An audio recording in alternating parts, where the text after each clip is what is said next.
Chers compatriotes, nous ne laisserons pas cette tentative de manipulation aboutir.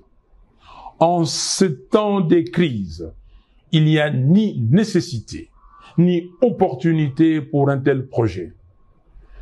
Ce que le peuple congolais attend, ce ne sont pas des modifications constitutionnelles opportunistes et intempestives, mais des actions concrètes et courageuses pour relever les défis cruciaux auxquels notre pays est confronté. Ce n'est pas la Constitution qui empêche le régime d'honorer toutes les promesses fallacieuses qu'il a faites au peuple.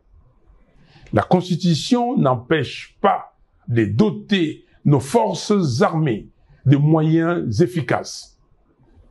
La Constitution n'empêche personne de libérer les 130 territoires. La Constitution ne donne pas non plus les droits de dilapider les deniers publics. Un régime incompétent peut changer la Constitution 100 fois. Les mêmes mots produiront les mêmes effets. Il y a problème d'hommes, pas de texte.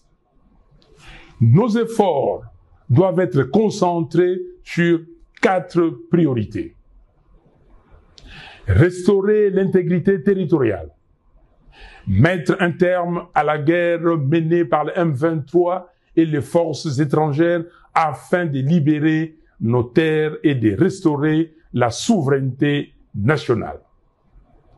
Mettre fin à la prédation des ressources publiques.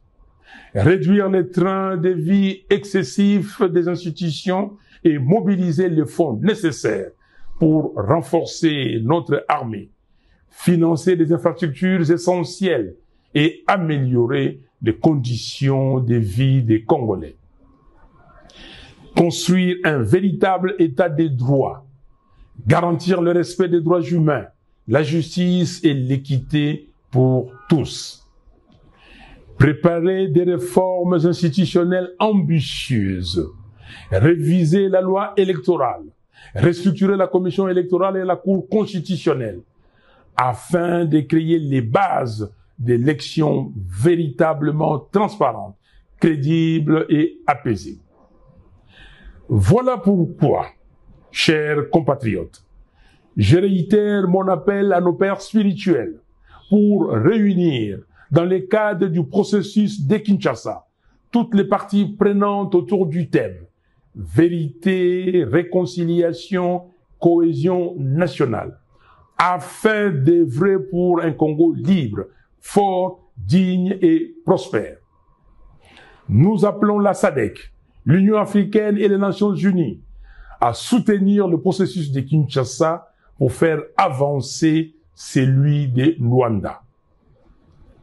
J'exige la libération de Jamal Kabound, Seth Kikouni, Mike Mukebai, Jackie Ndala, du député provincial Alain Siwako, du député honoraire Jean-Paul Ngangondi, des militants pro-démocratie, Delgate Idengo, Mwamicho Ndungo King, Fiston Isambiro, Jimmy Nziali, Zarko Sefou, des 3 membres de l'ESID et de tous les autres prisonniers d'opinion. Le régime doit cesser les intimidations et les arrestations arbitraires. Peuple congolais, comme en janvier 2015, mobilisons-nous pour dire non au changement de la Constitution, non à la présidence à vie en RDC. Je demande instamment à M. Félix Tshisekedi de cesser le mensonge, la manipulation et la démagogie. Congolaises et Congolais, très chers compatriotes, en ce 30 décembre 2024, je tiens à vous adresser mes vœux le plus sincères de paix, de bonheur et de prospérité pour l'année 2025. Que Dieu bénisse chacun de vous, qu'il illumine le Congo de sa lumière pour que nous retrouvions enfin la paix, la sécurité et la dignité. Soyons unis et déterminés pour relever notre pays. Que Dieu bénisse la République démocratique du Congo et son vaillant peuple. Je vous remercie.